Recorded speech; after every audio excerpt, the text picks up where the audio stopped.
অতিৰিক্ত মুখ্য সচিব বন বিভাগৰ সকলো উপস্থিত আছে আৰু বন বিভাগৰ বিষয়া কৰ্মচাৰী সকলো উপস্থিত আছে। আজি আপোনালোকৰ উপস্থিতিত আমি অমৃত বৃক্ষ আন্দোলনৰ দ্বিতীয় সংস্কৰণৰ যিটো আমাৰ কৰ্মসূচী তাক আজি আমি আনুষ্ঠানিকভাৱে আৰম্ভ কৰিছোঁ। আপোনালোকে জানে যে যোৱাবাৰ আমি 17 ছেপ্টেম্বৰ তাৰিখে অমৃত বৃক্ষ আন্দোলন সমগ্ৰ ৰাজ্যখনতে আৰম্ভ কৰিছিলোঁ। অমৃত বৃক্ষ আন্দোলন যদিও 17 ছেপ্টেম্বৰত আৰম্ভ হৈছিলে, 12 ছেপ্টেম্বৰৰ পৰাই আমি এই সমগ্ৰ প্ৰক্ৰিয়াটোক জনপ্ৰিয় কৰাৰ বাবে বিভিন্ন কাৰ্যসূচী হাতত লৈছিলোঁ। চেপলিংছ বিতৰণ, নিৰ্দিষ্ট এলেকাত 10 লাখ গছ ৰোপণ বা বৃক্ষৰোপণ, ছাত্ৰ ছাত্ৰীসকলৰ মাজত আমি সমূহীয়া এটা বৃক্ষৰোপণ, অসমৰ মেপখন বৃক্ষ দি পূৰ্ণতা প্ৰদান, এই ধৰণে আমি যোৱা বছৰ 10টা গিনিছ ৱৰ্ল্ড ৰেকৰ্ড আমি স্থাপন কৰিছিলোঁ আৰু 1,12,00,000 আমি গছ পুলি ৰোপণ কৰিছিলোঁ। 17 ছেপ্টেম্বৰত গছ পুলি ৰোপণ হোৱাৰ পিছত বহুতৰ মনত শংকা আছিলে যে এই গছ পুলিকেইটা বাচিবনে নাই। যি নহওক 17 ছেপ্টেম্বৰৰ ঠিক পিছতেই সুন্দৰ কৰি বৰষুণ আহে আৰু গছ পুলিবিলাক জীপাল হৈ উঠে। আমি কল চেণ্টাৰ প্ৰতিষ্ঠা কৰিছিলোঁ যে যিসকলে গছ পুলি ৰুইছিলে তেওঁলোকক আমি নিৰন্তৰভাৱে যোৱা বছৰটোত কল চেণ্টাৰৰ পৰা আমি ফোন কৰিছিলোঁ যে গছ পুলিবিলাক বাচি আছে নে নাই, আৰু ক'ৰবাত যদি গছ পুলিৰ মৃত্যু হৈছে বা মৰিছিলে আমি তাক লগে লগে ৰিপ্লেচ কৰি দিয়াৰো ব্যৱস্থা কৰিছিলোঁ। আজি আমি আপোনালোকক অত্যন্ত আনন্দ সহকাৰে জনাব খোজোঁ যে এই 1,12,00,000 গছ পুলি 90% গছ পুলি জীয়াই আছে আৰু সুন্দৰ কৰি ই প্ৰতিপালিত হৈছে। এই গছ পুলিখিনি জীয়াই থকাৰ মূল কাৰণটোৱে আছিল যে ই কমিউনিটি প্লেণ্টেশ্যন নাছিলে, যে আমি ৰাস্তাৰ দুই কাষে গছ পুলি ৰুই দিম, তেনেকুৱা প্লেণ্টেশ্যন নাছিলে। এই প্লেণ্টেশ্যনবিলাক মেইনলি আমি কেম্পাছৰ ভিতৰত আমি প্লেণ্টেশ্যন কৰাৰ বাবে আমি চেষ্টা কৰিছিলোঁ। যেনেকৈ বেটেলিয়নসকলে নিজৰ উইদিন দ্য বেটেলিয়ন কেম্পাছ, স্কুলে উইদিন দ্য স্কুল কেম্পাছ, আৰু ব্যক্তি বিশেষে যি গছ পুলি ৰোপণ কৰিছিল, বিশেষকৈ ছেল্ফ হেল্প গ্ৰুপৰ মহিলাসকলে তেওঁলোকে নিজৰ ঘৰত এই গছ পুলিবোৰ ৰোপণ কৰিছিল। আৰু গছ পুলিবিলাক আমি এনেকৈ বিতৰণ কৰিছিলোঁ যাতে তাৰ এটা বাণিজ্যিক মূল্য থাকে, যাতে মানুহৰ মনত এটা নিজে এটা যে এই গছ পুলিকেইডাল আমি ডাঙৰ কৰিলে ভৱিষ্যতে ইয়াৰ পৰা আমি এটা বাণিজ্যিক মূল্য পাম। আৰু সেইকাৰণে আমি অগৰৰ দৰে যিবিলাক গছৰ এটা বাণিজ্যিক মূল্য আছে তেনেকুৱা ধৰণৰ গছ পুলিও আমি ৰোপণ কৰিছিলোঁ। আৰু তাৰ লগত শাল, চেগুন এই ধৰণৰ গছ পুলি আমি দিছিলোঁ যাতে এটা নিৰ্দিষ্ট সময়ৰ পিছত ৰাইজে সেই গছ পুলিকেইটি ব্যৱসায়িকভাৱে ব্যৱহাৰ কৰিব পাৰে। ব্যৱসায়িক মূল্য থকাৰ কাৰণে আৰু পৰিৱেশৰ ওপৰত এটা বহল যিটো ক'ব গ'লে আমি বৰ্তমানৰ যিবিলাক প্ৰত্যাহ্বান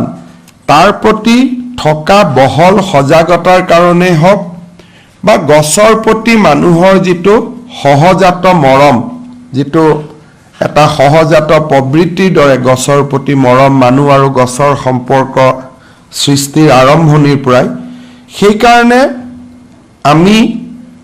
90% গছ পুলি বচাবলৈ সক্ষম হৈছিলোঁ যোৱাবাৰ অমৃত বৃক্ষ আন্দোলন আমি এটা কম সময়ৰ পৰিকল্পনাত আৰম্ভ কৰিছিলোঁ সেইকাৰণে বহুখিনি গছ পুলি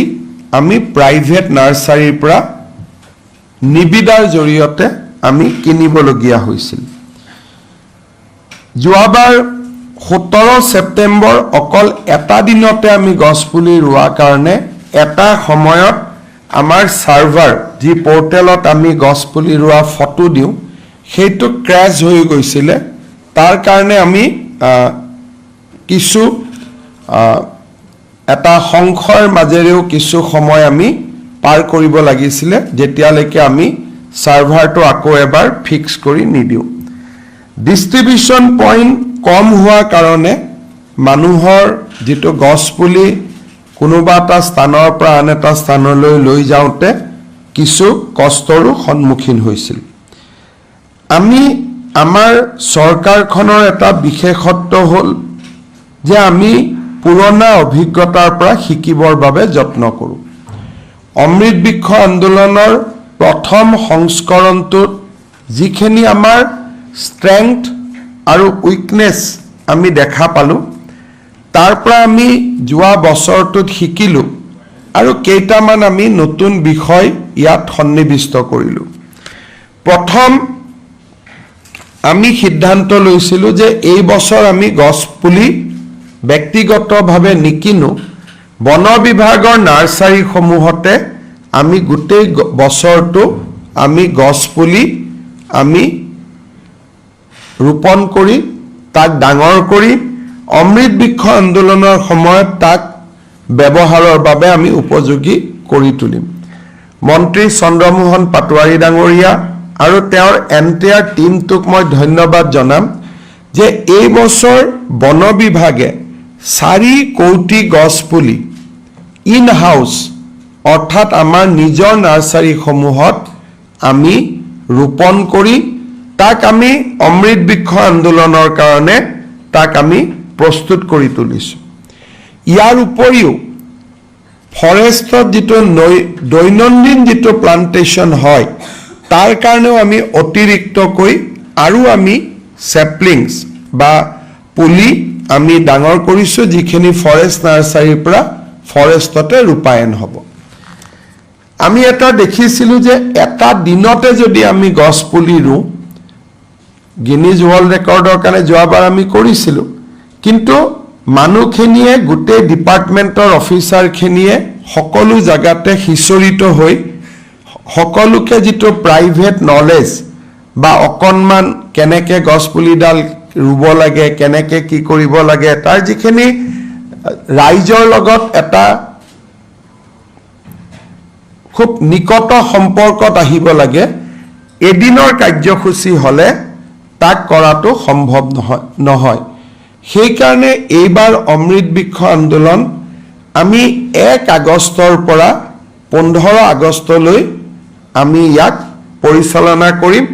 যাতে 15 দিনৰ ভিতৰত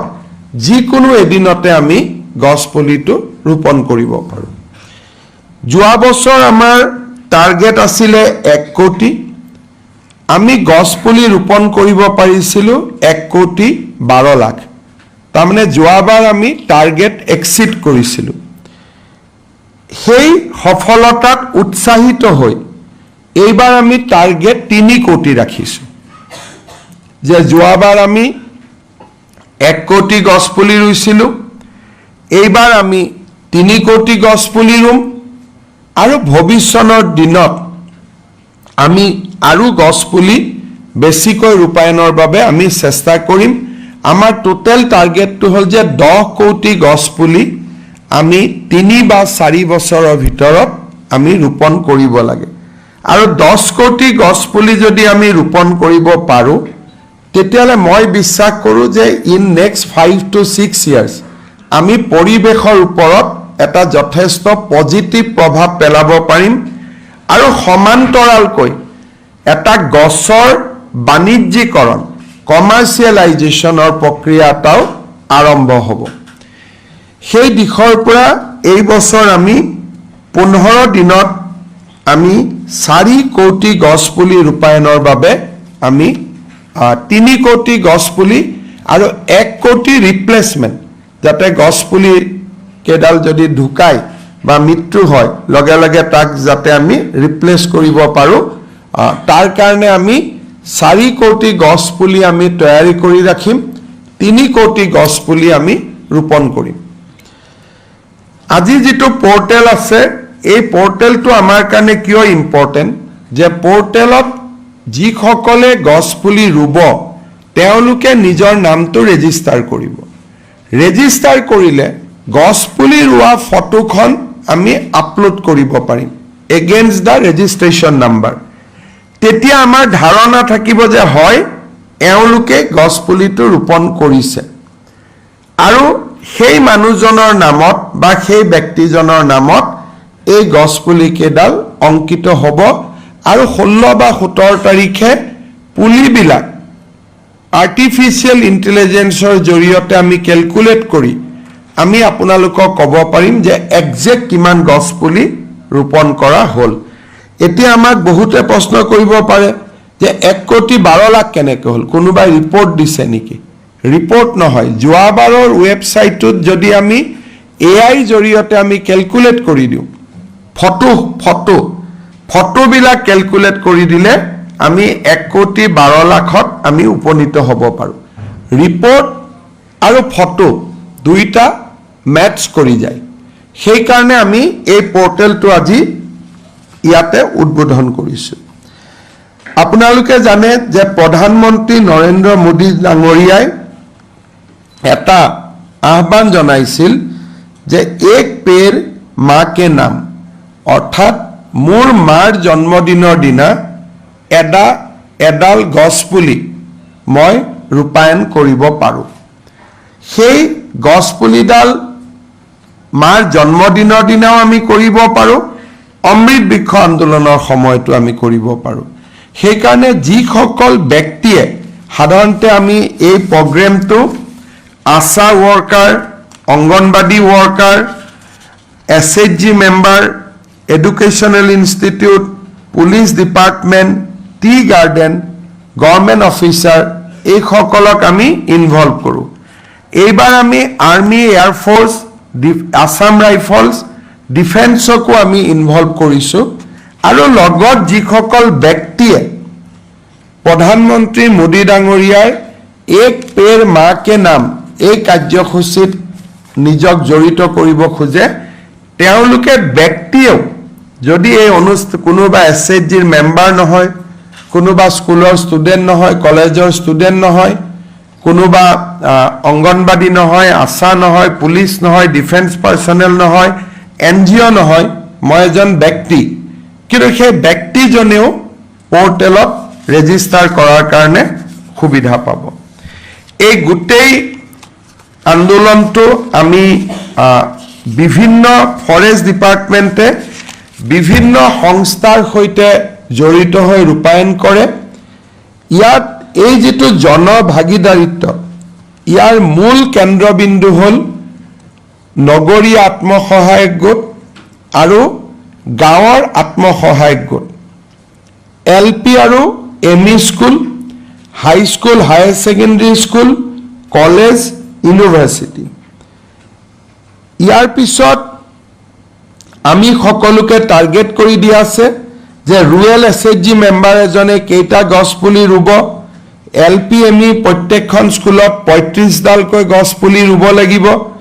হাই স্কুল হায়াৰ সেকেন্ডাৰী স্কুলত 75 ডাল কলেজত 71 ডাল ইউনিভাৰ্সিটিত 500 ডাল অঙ্গনবাড়ি কৰ্মী district police APBN home guard VDP air force army Assam rifles BSF CISF CRPF SSB ITBP NDRF SDRF AFPF ASHA চাহ বাগিচা small tea growers FPO farmers produce organisation FPC farmers NGO আৰু এটা আদাৰ্স এই গোটেইখিনি আমি হিসাব কৰিলে 3 কোটি টাৰ্গেট এটা আমি পাব পাৰো জিলা ওয়াইজও আমি টাৰ্গেট বনাই দিছো বঙাইগাঁৱত ইমান বৰপেটাত ইমান সেই ধৰণে আমাৰ ডিসি সকলেও এই গুটেই ব্যৱস্থাটো যোগ দিব মই আগতে কৈছো যে ডিস্ট্ৰিবিউশন পইণ্টস যিমানে হয় কামখিনি কৰিবৰ কাৰণে কিমানে সুবিধা হয় এইবাৰ আমি 4000 ডিস্ট্ৰিবিউশন পইণ্টস আমি ৰাখিম যেনেকৈ ইলেকশ্যনত ইভিএম বিতৰণৰ কাৰণে এটা ডিস্ট্ৰিবিউশন পইণ্টস হয় আকৌ ভোটৰ সময়ত লৈ যায় ভোটৰ সময়ত ঘূৰাই লৈ আহে তেনেকৈ আমি 4000 ডিস্ট্ৰিবিউশন পইণ্টস ৰাখিম যাতে মানুহে ঘৰৰ নিচেই কাষতে এই সুবিধা পাব পাৰে মই বন বিভাগৰ মন্ত্ৰী চন্দ্ৰমোহন পাটোৱাৰী ডাঙৰীয়া আৰু তেওঁৰ এন্টায়াৰ টিমটোক মই আগতীয়াকৈ শুভেচ্ছা জনাইছো অসমে এটা নতুন গোটেই দেশকে এটা নতুন পথ দেখুৱাবৰ বাবে চেষ্টা কৰিছে মই অমৃত বৃক্ষ আন্দোলনৰ দ্বিতীয় সংস্কৰণৰ সফলতা কামনা কৰিছো সাংবাদিক বন্ধু বান্ধৱী সকলৰ যদি কিবা প্ৰশ্ন আছে মই প্ৰশ্নৰ উত্তৰ দিব পাৰো Sir, last year just 1.12 crore saplings were planted and Assam has created the 10 Guinness World Record. This time the target is to 3 crore saplings plantation. So will the Assam will able to create its or break up its own records? This time we are not focusing on records because whatever we have to achieve to create a impression about Assam, we have created that. So that is why we said that we will not plant the tree in 1 day, we will plant the tree in a fortnight. So 10 world record is already in our favor. So this time we want to focus on plantation. Next year we will see if somebody breaks our world records, then next year we will try to re-establish our records because breaking own records is of no value. Yes. So let somebody break our record, then we will create those records again.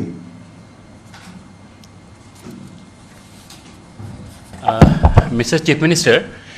just wanted to understand one thing. Last year, as you have said, 1.12 crore saplings were planted.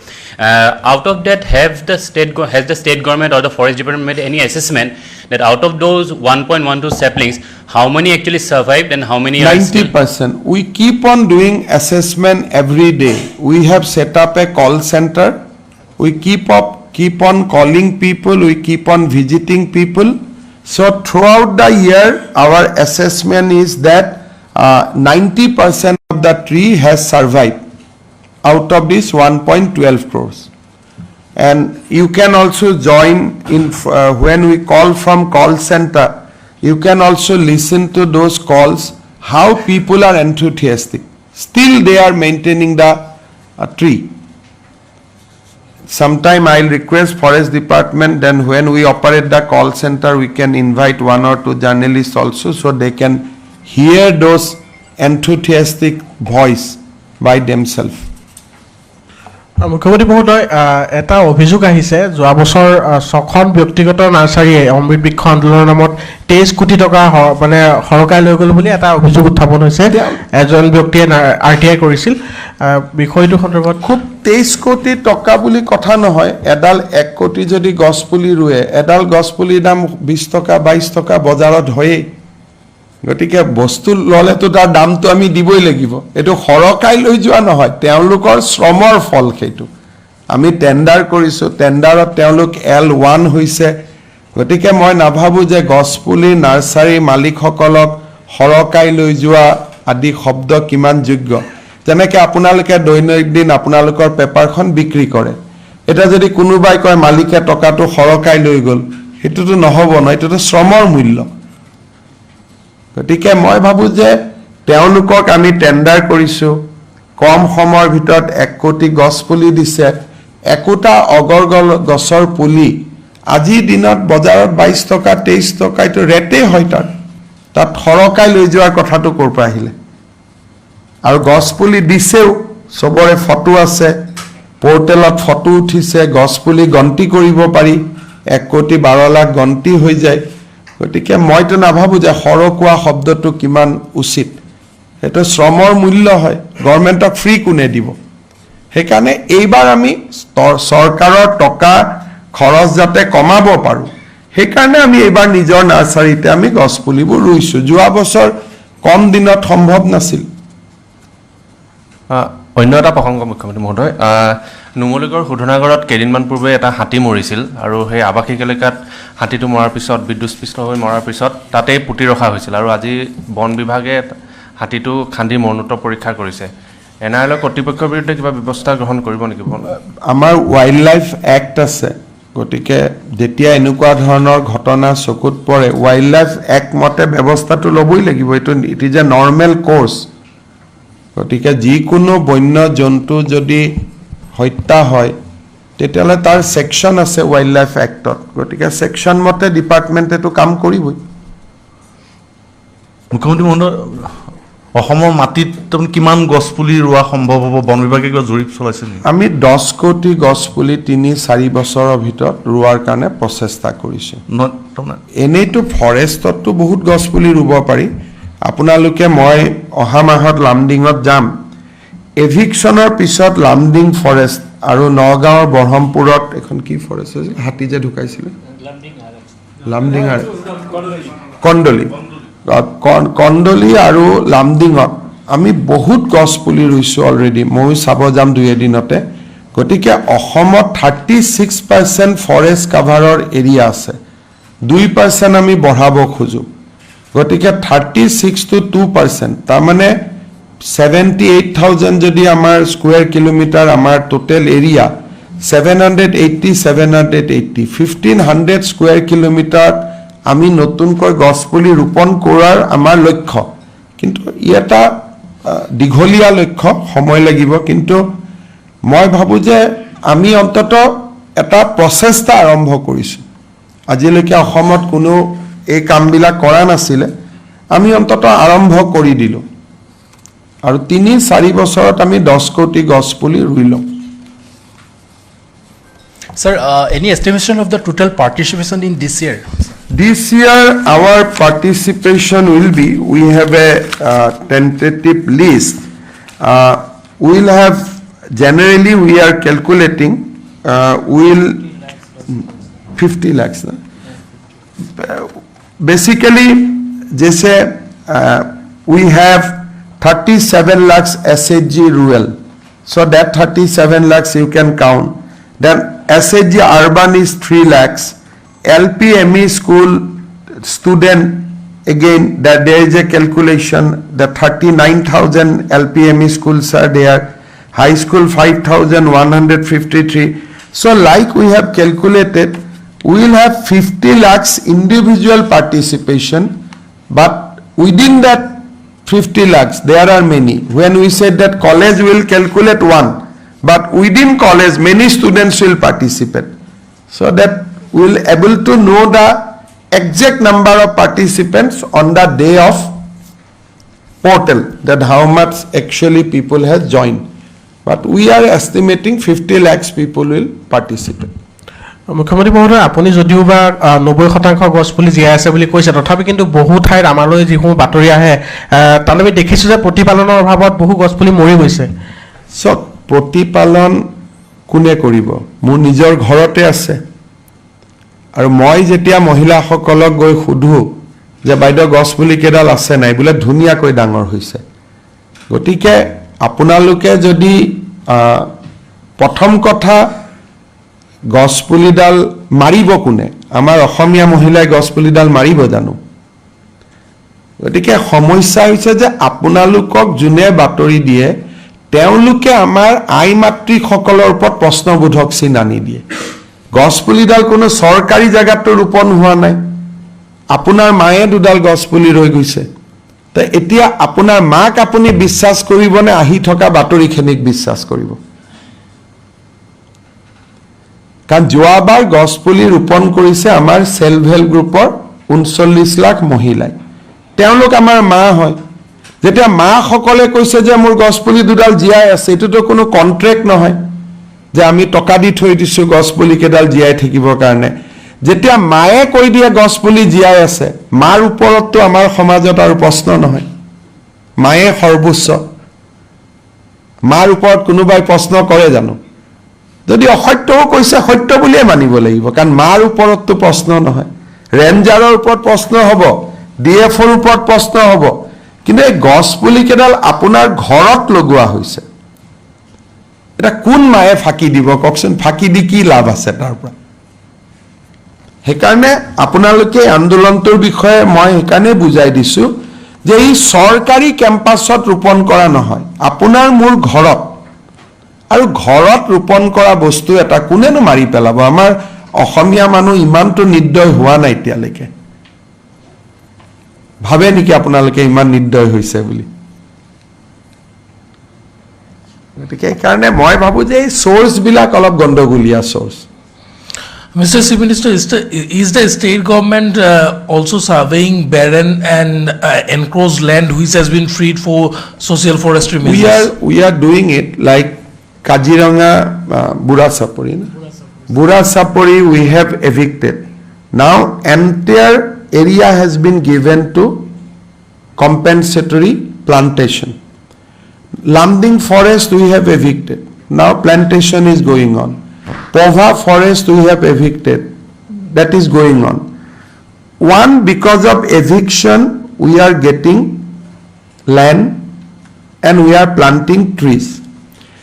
Another new thing is happening in Assam. Last 2 years we have reclaimed many land from river Brahmaputra, a huge area of land from river Brahmaputra. Bogi Nodit ami jitu amar গৰাখহনীয়া প্ৰতিৰোধ আৰু বানপানী প্ৰতিৰোধৰ আমি যিটো কাম কৰিছো বগী নদীৰ পৰা মাতমৰালৈকে, এই গোটেই এৰিয়াটোত প্ৰায় 1 লাখ, মই একচুৱেলি এইটো মিটাৰ কয় নে কি কয় মোৰো অলপ কনফিউজ হৈ যাব, বহুত এক বিশাল ভূমি ফৰেষ্ট ব্ৰহ্মপুত্ৰৰ পৰা আমি উদ্ধাৰ কৰিব পাৰিছো। এতিয়া মিছিং কাউন্সিলে তাত ফৰেষ্টৰ প্লেণ্টেশ্যনৰ কাম কৰি আছে আৰু সেইখন আমি ৰিজাৰ্ভ ফৰেষ্ট ডিক্লেয়াৰ কৰাৰ কামত এতিয়া লাহে লাহে আগবাঢ়ি আছো। যেনেকে কবু চাপৰি, তাত মানুহ বহি লৈছিলে, কবু চাপৰিখনৰ পৰা আমি মানুহ উচ্ছেদ কৰিলো ধেমাজিত। এতিয়া কবু চাপৰিক আমি ৰিজাৰ্ভ ফৰেষ্টলৈকে ৰূপান্তৰ কৰাৰ বাবে আমি প্ৰক্ৰিয়া আৰম্ভ কৰিছো। গোৱালপাৰা জিলাত প্ৰপ'জ ৰিজাৰ্ভ ফৰেষ্টবিলাকত মানুহ বহি লৈছিলে, এভিকশ্যন চলি আছে আৰু চলিব, আৰু গোটেই কেইখনক আমি ৰিজাৰ্ভ ফৰেষ্টলৈকে কনভাৰ্ট কৰিম। গতিকে অসমত ফৰেষ্ট কাভাৰেজ বঢ়োৱাৰ এটা ডাঙৰ প্ৰচেষ্টা এটা আৰম্ভ হৈছে। Mr. Chief Minister, regarding your this query, can you give us an idea that in total how many land have been cleared from eviction and how many land have been reclaimed from Brahmaputra erosion or Brahmaputra flood? কিমান এভিকশ্যনৰ পৰা I'll tweet it after some time. Total evicted land and how many eviction is forest and how many eviction is from revenue. So I'll collect the data and I'll tweet it, then by evening you can get it. Okay, thank you. So forest or kiman? From forest it is 10,000 hectares. অসমত ইমান ডাঙৰ eviction আগত কেতিয়াও চলা নাছিল। বনভূমিৰ পৰা 10,000 hectare মাটি আমি থ্ৰু এভিকশ্যন খালী কৰিছো। This is over the last 3 years. Last 3 years. And also the land reclaimed Land, from the there is a Brahmaputra. revenue, there is a revenue component also. Okay. And this is only the forest land which we have evicted and reclaimed. Second component is the revenue land, like Botodrobat, Totodrobat, কিন্তু তাত আমি গছ পুলি ৰোৱা নাই, তাত আমি solar কৰি আছো। যেনেকে বৰচলাত আমি যি এভিকশ্যন কৰিছিলো তাত আমি সোলাৰৰ কাম কৰিছো, বটদ্ৰবাত যি এভিকশ্যন কৰিছিলো তাত সোলাৰ কৰিছো, বিলাসীপাৰাত যি এভিকশ্যন কৰিছো তাত আমি সোলাৰ কৰিছো। বন বিভাগৰ পৰা উচ্ছেদিত মাটিত আমি বন বিভাগক গছ পুলি ৰুব দিছোঁ ৰেভিনিউ লেণ্ডৰ পৰা উচ্ছেদিত মাটিত আমি সোলাৰ প্লান্টবিলাক আমি কৰিছোঁ কাৰণ 3000 মেগাৱাট আমি সোলাৰ প্লান্ট আমি কৰিব লাগে এইটো গ্ৰীনৰ কামতে আমি লগাইছোঁ third ৰিক্লেমেশ্যন land reclamation is a big thing in Assam it is happening আৰু এটা বহুত ডাঙৰ মেগা প্লান এটা আছে কেতিয়াবা আমি ওয়াটাৰ ৰিসোৰ্স ডিপাৰ্টমেন্টৰ লগত আপোনালোকক এটা আমি সাংবাদিক মেল কৰিম কেনেকে ব্ৰহ্মপুত্ৰখন সৰু কৰি দিব পাৰি ব্ৰেডেড হৈ গৈ আছে আৰু বহুত মাটি দুইফালে ই লৈ গৈ আছে এতিয়া আমি নতুন প্ল্যান এটা কৰিছো আমাৰ আইআইটিৰ প্ৰফেসৰ সকলে কাম কৰি আছে কেনেকে ব্ৰহ্মপুত্ৰখন ক্ষীণ কৰি দিব পাৰি ডেফ কৰিব পাৰি আৰু কাখৰ মাটিখিনি আমি ৰিক্লেম কৰিব পাৰো আৰু তেনেকুৱা সৰু প্ৰচেষ্টা এটা বগীবিলত খুব ভাল সফল হৈছে কেতিয়াবা ডিব্ৰুগড়ত গলে আপোনালোকে চাব লাগে যত মিছিং কালচাৰেল ফেষ্টিভেল হয় তাৰ গুটে আখে পাখে মাটি বিখত মাটি এটা ব্ৰহ্মপুত্ৰৰ পৰা উদ্ধাৰ হৈছে আৰু ইটস এ বিগ এটা মই ঠিক এচিভমেন্ট বুলি নকওঁ এটা ডাঙৰ প্ৰকৃতিৰ বৰদান এটা অসমৰ কাৰণে সম্ভৱ হৈছে Mr. Chief Minister, Mr. Chief Minister, বাল্য বিবাহৰ বিৰুদ্ধে অভিযান চলাই আছে আৰু চলিব বুলি কৈছে গৰ্ভধাৰণৰ যেটো সংখ্যা কিশোৰী যেটো গৰ্ভধাৰণৰ সংখ্যা আপুনি দিছে ইতিমধ্যে এই গুটে বিষয়টোক লৈ আপুনি কি ক'ব বিচাৰিছে এইবাৰ যেটো ৰেশিও কমি গৈছে যথেষ্ট নাই সক এইটো এটা ইন্ডিপেন্ডেন্ট অ্যাসেসমেন্ট আছিল সৰকাৰৰ অ্যাসেসমেন্টটো NHS 6ত আহিব নেশনাল ফ্যামিলি হেলথ সাৰ্ভে 6ত আহিব NFSS 5ত শিশুৰ আগতীয়া বিবাহৰ কথাখিনি বহুত বেছিকৈ প্ৰজেক্ট কৰা হৈছিল তেতিয়া আমি অভিযানবিলাক আৰম্ভ কৰিলো এতিয়া এটা দেশৰ খুব ডাঙৰ NGO তেওঁলোকে অসমৰ 3000 গাঁৱত বাল্য বিবাহৰ বৰ্তমান স্থিতিটোৰ ওপৰত এটা পৰীক্ষা কৰিছিল কাৰণ এইটোলৈ দেশত এটা ডাঙৰ ডিবেট চলি আছে যে বাল্য বিবাহ আইনৰ জৰিয়তে বন্ধ কৰিব পাৰি নে নোৱাৰি কঠোৰ পদক্ষেপ বাল্য বিবাহ বন্ধৰ কাৰণে উচিত নে ই ব্যাকফায়াৰ কৰিব এনেকুৱা এটা ডাঙৰ ডিবেট বৰ্তমান দেশত চলি আছে সুপ্ৰিম কোৰ্টতো এনেকুৱা কেছ বিলাক হৈ আছে সেই কাৰণে সেই NGOটোৱে অসমত 3000 গাঁৱত ইয়াৰ পৰীক্ষা কৰিছিল আৰু পৰীক্ষাত দেখা গ'ল যে 81% লোকে বাল্য বিবাহৰ বিৰুদ্ধে কঠোৰ পদক্ষেপক সমৰ্থন কৰে আৰু এই 3000 খন গাঁৱত 80% চাইল্ড ম্যাৰেজটো ডাউন হৈছে কমি গৈছে কিন্তু আমি ইন্ডিয়ান ইনষ্টিটিউট অফ পপুলেশ্যন সায়েন্সক এটা নিৰপেক্ষ সাৰ্ভে কৰিবৰ কাৰণে আমি দায়িত্ব দিছো আৰু ভাৰত চৰকাৰেও নেশনাল ফ্যামিলি হেলথ সাৰ্ভে 6 তাৰ বৰ্তমান অ্যাসেসমেন্ট কৰি আছে মই ভাবো যে এই দুইটা অ্যাসেসমেন্টত আমি আৰু ক্লিয়াৰ পিকচাৰ আমি পাম যে অসমত বাল্য বিবাহ কিমান কমিছে কিমান কমা নাই ডিস্ট্ৰিক্ট ওয়াইজ কিবা ডাটা তেওঁলোকে 3000 গাঁও বুলি কৈছে প্ৰেছ ৰিলিজটো আছে তেওঁলোকক আপোনালোকে যোগাযোগ কৰিলে তেওঁলোকে গাঁৱৰ নামখিনিও দি দিব ইন্ডিয়ান ইনষ্টিটিউট অফ পপুলেশ্যন বুলি কয় আৰু খুব ৰেপুটেড NGO আপোনালোকে লৈ ল'ব পাৰিব নামনি অসমৰ আমি যোগাযোগ কৰিছিলো নামনি অসমত যেটো তেওঁলোকে গ্ৰাফ দেখুৱালে নামনি অসমত এইটো গ্ৰাফ যথেষ্ট আপগ্ৰেডিং হোৱা দেখা গৈছিল তাৰ পাছত এই আপুনি যেটো কৈছে যে 3401 এই বছৰ এইটো মই যিমান দূৰ জানো আমাৰ হেলথ ডিপাৰ্টমেন্টৰ হস্পিটাল এন্টিনেটাল চেকআপ ৰেজিষ্ট্ৰেচন এই ডেটাবিলাক যদি আমি পৰীক্ষা কৰো তাত সন্তানৰ গৰ্ভধাৰণ কমি অহাটো ক্লিয়াৰলি ইন্ডিকেট কৰে ইনক্লুডিং লোৱাৰ আছাম দুই এখন জিলাত সমস্যা আছে কিন্তু সাউথ সালমাৰাত সমস্যা আছে দুই এখন জিলাত আছে যত অলপ আইন গৈ পোৱাত অসুবিধা হয় কিন্তু বস্তুটো নিগেটিভ হোৱা নাই ই এটা পজিটিভ লাইনত গৈ আছে হ'ব Mr. Chief Minister, ICOMOS, the advisory body to the UNESCO on World Heritage Site, has gave its recommendation for the Soraideo Moidam recently. What are your thoughts? স্বাধীনতাৰ পিছত যিবিলাক কাম সম্ভৱ হোৱা নাছিল আৰু অসমত মোৰ আগত কেইবাজনো ব্যক্তিয়ে মুখ্যমন্ত্ৰীৰ আসন গ্ৰহণ কৰিছিলে সেই সময় আৰু আজিৰ মাজত কিছুমান কাম অসমত এনেকুৱা হৈ আছে যিবিলাক কামে আমাৰ চিন্তাৰ পৰিধিবিলাক নতুনকৈ ৰিডিফাইন কৰিছে যেনেকৈ মই আগতে কৈছোঁ যে আজি যেতিয়া 2018 চনত SDG গ'লত অসমক এছপাইৰেণ্ট দেখুৱালে তাৰমানে it is a achievement of hmm it is a achievement of Congress government কাৰণ 18ৰ আগত অসমত চৰকাৰ কোনে চলাইছিলে মেক্সিমাম সময় কংগ্ৰেছ 2018ৰ ৰিপৰ্টটোৱে কি বুজাইছিলে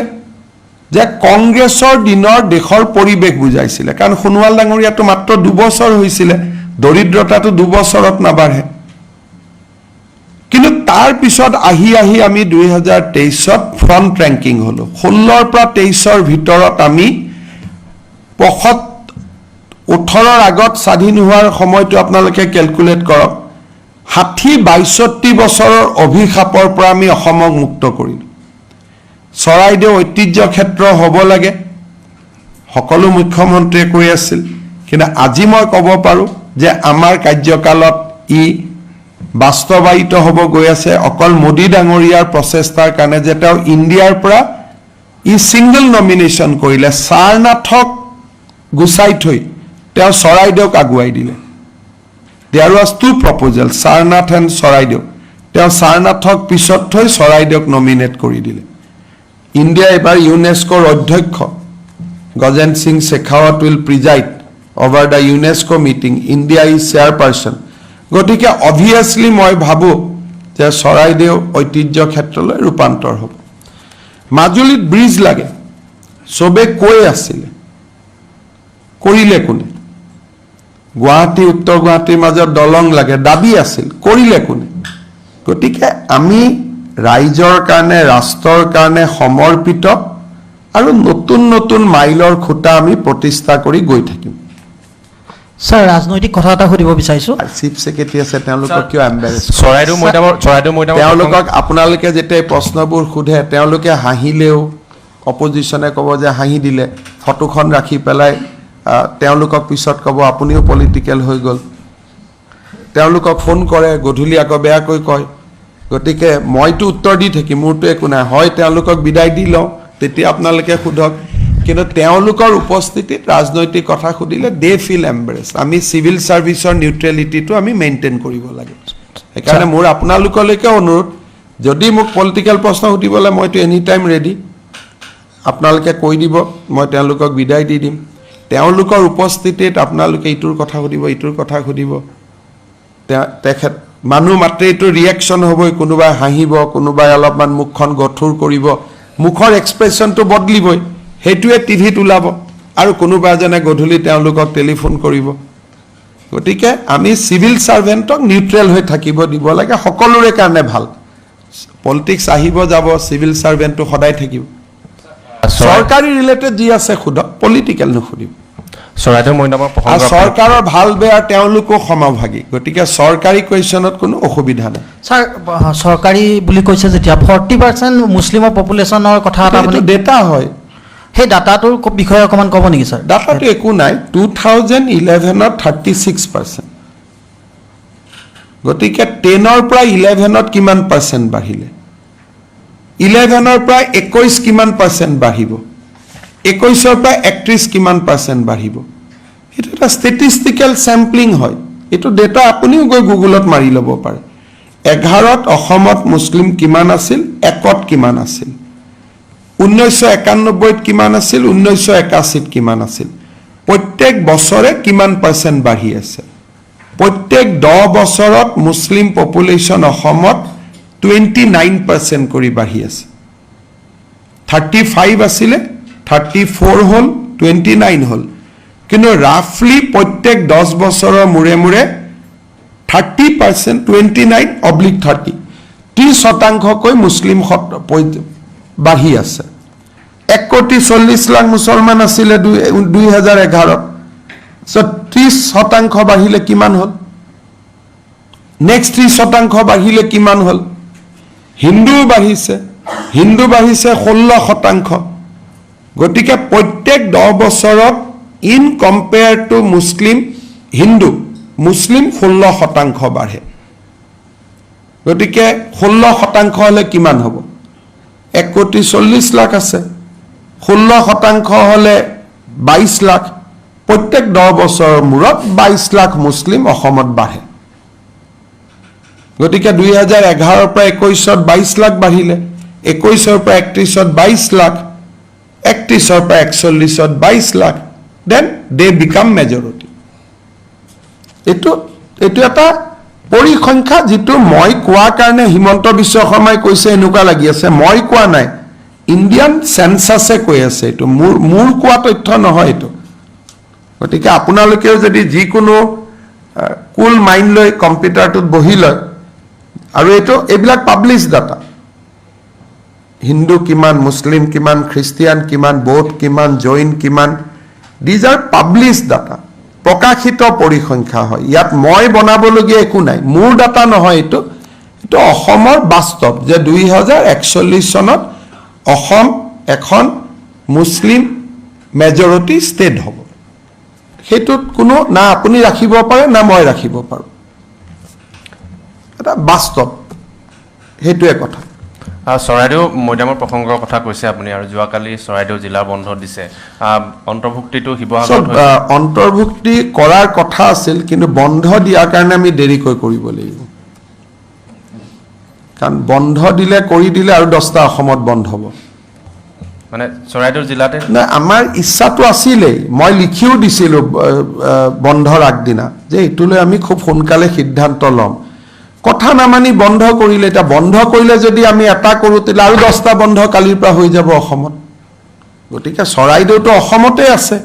অসমৰ বাহিৰতটো নাই গতিকে কথাবিলাক বন্ধ ধৰ্ণা দিলে কামবোৰ কৰিব আমাৰ দিগদাৰি হয় আৰু বন্ধ ধৰ্ণা নিদিলে আমি ফটাফট কামবোৰ কৰি থাক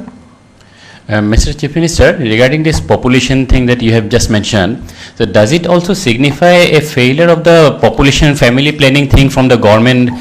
What family thing we have done? We have not done any family planning thing. In India, you cannot do any compulsory family planning. Awareness thing of the government machinery. Now, Sorat awareness or ki kaam ase? Etu aru adbhut proshno. Sorat ki awareness koribo? এৱাৰনেছত কাম হলেতো দেখ বহুত কিবা কিবি হৈ গলতেন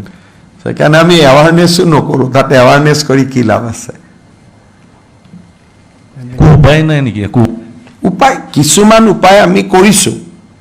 slow ডাউনটো হৈছে কিন্তু সেইখিনি ৰাজহুৱাভাৱে পাতা কথা নহয় কিছুমান কাম আমি কৰিছো বহুত মানুহে সহায় কৰিছে বহুত ভাল ৰিজাল্টটো আছে কিন্তু এইখিনি কোৱা মানে তেওঁলোকে আকৌ তাৰ বিপৰীতে 10টা কাম কৰে এটা সৰুৱে কথা কৈছো পজিটিভ কথা কৈছো যদি নিযুত মইনা আঁচনিখন হয় 3 লাখ ছোৱালীয়ে যদি নিযুত মইনাৰ আঁচনি পায় তেওঁলোকেতো ডক্টৰ ইঞ্জিনিয়াৰ হ'ব তেওঁলোকেতো বাচ্চা জন্ম দিব নোখোজিব এটা সৰু কথাই কৈছো গতিকে যোৱা 3 বছৰত মই কৰি আহা বা আমাৰ চৰকাৰখনে কৰি আহা কামৰ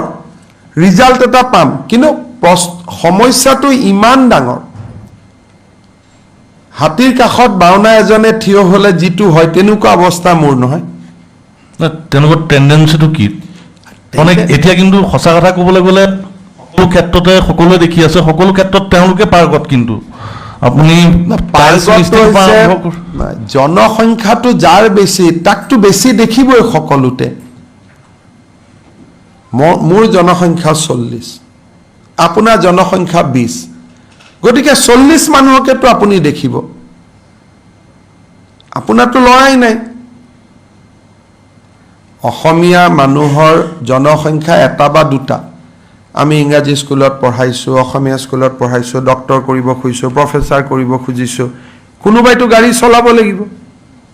আপোনাৰতো জনসংখ্যাই নাই তেওঁলোকৰ জনসংখ্যা আছে গতিকে আহি গাড়ীখন চলাইছে সেইটো এই গোটেই কথাবিলাক কোনোবা মুখ্যমন্ত্ৰীয়ে যদি মই আজি সাহসেদি যেনেকৈ এই কথাবিলাক কৈ আছোঁ তেনেকৈ যদি ধৰ্ম নিৰপেক্ষ নহয় যদি 71-81 চনৰ পৰা এইবিলাক কথা কৈ থাকিলেহেঁতেন যিবিলাক বাস্তৱ পজিটিভ ৰিজাল্ট হ'লহেঁতেন ছোৱালীখিনিক যদি পঢ়াব যত্ন কৰিলেহেঁতেন ইভেন মুছলিম মানুহৰ মাজতো যদি মুছলিম ছোৱালীখিনিক পঢ়োৱাৰ কাৰণে কোনোবা চৰকাৰে প্ৰচেষ্টা ল'লেহেঁতেন এইটো ঘটনা নহ'লহেঁতেন চাইল্ড মেৰেজৰ বিপক্ষে যদি কোনোবা চৰকাৰে আগতেই কৰিলেহেঁতেন তেতিয়াহ'লে ব্যৱস্থা নহ'লহেঁতেন এতিয়া 3 বছৰত মইতো এটা চমৎকাৰ কৰিব নোৱাৰোঁ যদি 41ৰ জেগাত 51 হয় তেতিয়াহ'লে বুজিব যে ক'বাত আমি কিবা কৰিলোঁ গতিকে এতিয়া মইতো আশা কৰোঁ যে আমি বহুতখিনি ভাল কাম কৰিছোঁ কিন্তু PWD ৰাস্তাৰ ৰিজাল্ট এদিনত দেখুৱাব পাৰি মানুহৰ জীৱনৰ ৰিজাল্টটো এদিনত দেখুৱাব নোৱাৰি 2টা ডিকেডছ লাগে 2টা দশক লাগে এসময়ত মই স্বাস্থ্য মন্ত্ৰী থাকোঁতে মেল ষ্টাৰিলাইজেশ্যন 2009 চনত 1 লাখ পুৰুষৰ বন্ধ্যাকৰণ আমি কৰিছিলোঁ পিছত লাহে লাহে প্ৰগ্ৰেমটো নোহোৱা হৈ গ'ল গতিকে প্ৰচেষ্টাবিলাক কণ্টিনিউৱাছ চলাই থাকিলে বহুত সফল হ'ব পাৰি আৰু এনেকুৱাও নহয় যে সকলোৱে 5টা 6টা 8টা সন্তান জন্ম দি ভাল পায় এনেকুৱাও নহয় তাত কিছুমান এনাবিলিং ফেক্টৰ থাকে যাৰ কাৰণে সংখ্যাটো বাঢ়ি যায় এতিয়া এই মানুহখিনিক যদি আপুনি ভোট বুলি ভাবে আৰু পলিটিক্যাল লিডাৰ্ছে যদি পপুলেশ্যন কন্ট্ৰোল মুভমেণ্টত জড়িত নহয় আমি ক'ৰ পৰা কৰিম আজি যদি যিবিলাক মুছলমান সমাজৰ মাজত যিবিলাক পলিটিক্যাল লিডাৰ আছে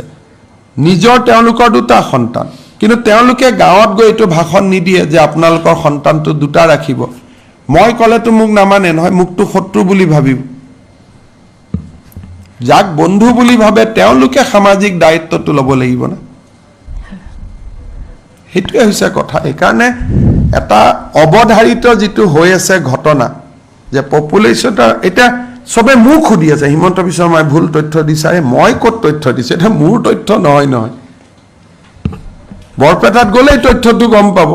ধুবুৰীত গ'লেই গম পাব এইবিলাক আৰু তথ্য দিয়া কথা নেকি য'ত য'ত সংখ্যাটো বাঢ়ি গৈ আছে সেই জেগাটো থিয় হ'লেই গম পাব বাঢ়িছে নে কমিছে গুৱাহাটীত ওলা উবেৰত ঘূৰিলে গম পাব 10 জনৰ ভিতৰত 9 জনেই এটা বিশেষ ধৰ্মাৱলম্বী গতিকে এইটোতো এইবিলাকতো বাস্তৱ সত্য হয় এটা ভোট বিচৰা মানুহবিলাকে যদি সকলোৱে এটা এইবিলাক কামত যোগ নিদিয়ে মই অকলে বা আপুনি অকলে কি কৰিব সেইকাৰণে মই ভাবোঁ যে জনসংখ্যা কমোৱাৰ আটাইতকৈ গুৰু দায়িত্ব কংগ্ৰেছৰ ওপৰত কাৰণ কংগ্ৰেছৰ কথা তেওঁলোকে শুনে কালিৰ পৰা যদি পপুলেশ্যন কণ্ট্ৰোলৰ ব্ৰেণ্ড এম্বেছাডৰ ৰাহুল গান্ধী হৈ যায় তেতিয়া ফটাফট কাম হ'ব খটাখট নহ'লেও ফটাফট হৈ যাব কিয় তেওঁৰ কথা শুনে মোৰ কথাটো নুশুনে নহয় মোকতো এনিমি বুলি ভাবে না বিয়ান পতা মানুহজন কেনেকৈ এম্বেছাডৰ হৈ তেওঁৰ কথা শুনে মানুহে না বিয়া পাতি 12টা জন্ম দি এইটো ব্ৰেণ্ড এম্বেছাডৰ হ'ব নালাগেতো তেওঁৰ কথা শুনে মানুহে মোৰ কথাটো নুশুনে আজি আপোনালোকে এখন মুছলিম গাঁৱত যাওক 2টা নাম লৈ যাওক যে হিমন্ত বিশ্ব শৰ্মাই কথা ক'লে শুনিব নে ৰাহুল গান্ধীয়ে কথা ক'লে শুনিব সকলোৱে ক'ব ৰাহুল গান্ধীয়ে ক'লে শুনিম বুলি 2খন কাগজ লৈ যাওক যে ৰাহুল গান্ধীয়ে ক'লে শুনিব নে মোদীয়ে ক'লে শুনিব তেওঁলোকে ক'ব ৰাহুল গান্ধীয়ে ক'লে শুনিম গতিকে জনসংখ্যা নিয়ন্ত্ৰণত আটাইতকৈ যদি ডাঙৰ ভূমিকা কোনোবাই পালন কৰিব পাৰে ৰাহুল গান্ধীয়ে পাৰে মুখ্যমন্ত্ৰী মহোদয় SDG যেতিয়া আপুনি কথাখিনি ক'লে তাৰ পাছত বিৰোধীয়ে কৈছে যে আপোনাৰ এইটো পাব্লিচিটি ষ্টাণ্ট আৰু কৈছে মাৰ্কেটিং এটা নীতি আয়োগে যদি মোৰ কাৰণে মাৰ্কেটিং কৰে আপোনালোকেতো মোক ধন্যবাদ দিব লাগে যে অসমততো ইমান প্ৰতাপী মুখ্যমন্ত্ৰী কেতিয়াও জন্ম হোৱা নাছিল যে নীতি আয়োগেও তেওঁৰ কাৰণে মাৰ্কেটিং কৰে সেই বুলি SDG বুলি নহয় সেই বুলিয়ে ধন্যবাদ দিয়কচোন বানপানী নিৰ্মূলত বিফল হৈছে বুলি কৈছে বানপানী নিৰ্মূলত বিফল বা সফল মই এইটোৱে কওঁ যে কংগ্ৰেছৰ দিনত আপোনালোকৰ পেপাৰবিলাক উলিয়াই লওক বানপানীৰ সময়ত আৰু আজি আপোনালোকৰ নিউজ পেপাৰবিলাক উলিয়াই লওক 2004-9-11 যিকেইটা ডাঙৰ বানপানী হৈছিল সেই সময়ৰ বাতৰি কাকতখিনি উলিয়াই লওক আৰু আজিৰ বাতৰি কাকতখিনি উলিয়াই লওক দুখন প্ৰতিদিনে উলিয়াই লওক তেতিয়াই গম পাব বানপানী কমিছে নে বাঢ়িছে এইবিলাকতো মই বনাই কেনেকৈ ক'ব পাৰোঁ মাতমৰা ভাঙিছিল বানপানী হৈছিলে বজালিত পহুমাৰা ভাঙে বানপানী হয় এইবিলাকতো আমাৰ জীৱনৰ সত্য আছিল চিপাজাৰ সমষ্টিত 14টা 16টা মথাউৰি ভাঙিছিল আজি এটা মাজুলীত কিমান মথাউৰি ভাঙিছিল আপোনালোকে নিউজ কৰিছিল এতিয়া এটা তাকো আমি লগাই দিলো সত্যটোক আপুনি কেনেকৈ ঢাকি ৰাখিব সত্যটোকটো আৰু সূৰ্যটো পূবৰ পৰা ওলায় তাক আপুনি এটা কেনেকৈ ঢাকিব যদি আপোনালোকে মোক কয় যে 4টাতকৈ বেছি মথাউৰি ভাঙিছে তেতিয়াহ'লে মইতো দায়ী হয় মই কেনেকৈ লুকাই ৰাখিম 2004-304টা মথাউৰি ভাঙিছিল কিন্তু এটাও ভাঙিব নালাগে এইটো নহয় যে 4টা ভাঙিলে আনন্দ কৰিব লাগে এটাও ভাঙিব নালাগে 304ৰ পৰা আমি 4লৈকে নামাইছোঁ আৰু ভাল কাম কৰি গৈ থাকিম তৃতীয় ৱেভটো আছে আৰু 10টা ভাঙিবও পাৰে মইতো আজিয়ে ক'ব নোৱাৰোঁ আৰু বেছি নাই ভাঙা বুলি ক'লে মানুহে নিজেও ভাঙি দিয়ে শিলচৰত যোৱাবাৰ নিজে ভাঙি দিছে কাৰণ মাথাউৰিৰ কাষত আমাৰো শত্ৰু বহুত বহি আছে নহয় পলিটিকেল এনিমি মই যদি বেছি ক্লেইম কৰি থাকোঁ মথাউৰি ভঙা নাই ভাঙি দিব যোৱাবাৰ শিলচৰ টাউনত বেটুকান্দিটো নিজেই ভাঙি দিছে সেইকাৰণে আজিকালি কোৱাও দিগদাৰ হ'ব ধন্যবাদ